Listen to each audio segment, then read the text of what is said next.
সীতাকুণ্ড উপজেলা যুব দলের তত্ত্বাবধানে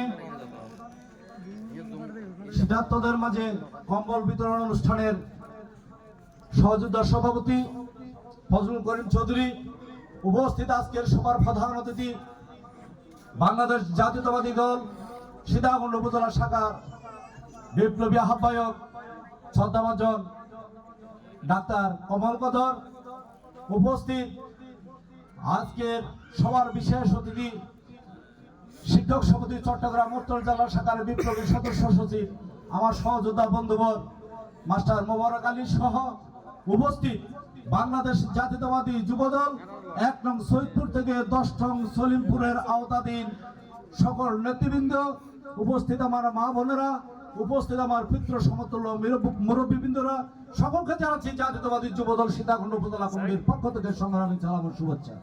আসলে বক্তব্য নয়, আমরা জাতীয়তাবাদী যুবদলের নেতা কর্মীরা একত্রবদ্ধ হয়ে এজেএম মাস্টার সাহেব মিনিস্টার করেছে আসলাম জামিলা মেহেরিন,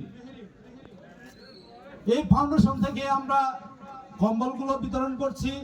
আগামীতে আরো আমাদের কর্মসূচি থাকবে। আজকে এখানে আমার মা বোনেরা এসেছেন, যুব দলের সীতাকুণ্ডের নেতৃত্বাধীন অনেক নেতা, প্রত্যেক নেতারাই এসেছেন। তবে আজকে সবার প্রধান অতিথি হতে শুরু করে সকলের উদ্দেশ্যে শুধু একটা কথা বলতে চাই।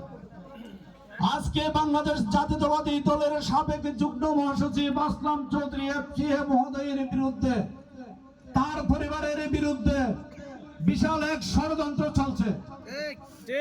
সকল ষড়যন্ত্রের বেড়াজাল ছিন্ন করে আমরা আসলাম চৌধুরী এফসিএ মহোদয়কে চট্টগ্রাম ৪ আসনের এমপি বানিয়ে ৪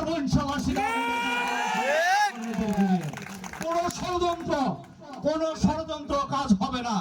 ষড়যন্ত্রকারীদের শুধু একটি কথা বলতে চাই, দীর্ঘ ৯ বছর আসলাম চৌধুরী যখন কারাগারে বন্দী ছিল, দেশে বিদেশের ষড়যন্ত্র,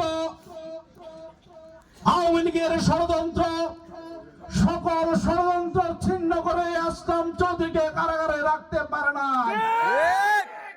২৪-এর গণ আন্দোলন, এই দেশের ছাত্র জনতার আন্দোলন, এই দেশের যুব সমাজের আন্দোলন, আন্দোলনের মধ্য দিয়ে আসলাম চৌধুরী এফসিএ মহোদয়কে কারাগার থেকে মুক্তি আমরা করে নিয়ে এসেছি।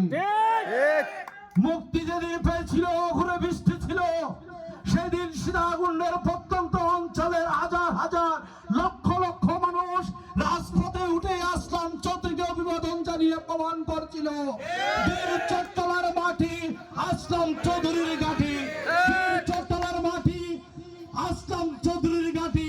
অতএব আসলাম চৌধুরী নিয়ে যারা ষড়যন্ত্র করছেন তারা বোকার স্বর্গে বসবাস করছেন।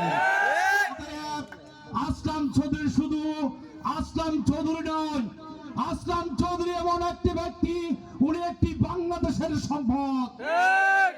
এই বাংলাদেশের সম্পদ কিনে যারা ষড়যন্ত্র করছে তাদেরকে আমরা চিহ্নিত করছি, রক্ষা হবে না কিন্তু। অতএব সতর্ক হয়ে যান। আমি বিশেষ করে সীতাকুণ্ডের যুব দলের সর্বস্তরের নেতা কর্মীদের উদ্দেশ্য করে একটা কথা বলতেছি, আপনারা জাতীয়তাবাদী যুব দল করেন, দীর্ঘ ৭০ বছর কষ্ট করেছেন, আর অল্প সময় কষ্ট করেন। আমরা জনগণের কাছে ভোট ভিক্ষা চাইতে হবে এমন কোন কর্ম আমরা করব না, যে কর্মের কারণে আগামী দিনে ভোট চাইতে গেলে যেন মানুষ আমাদেরকে দেখে মুখ ফিরিয়ে না রাখে। অতএব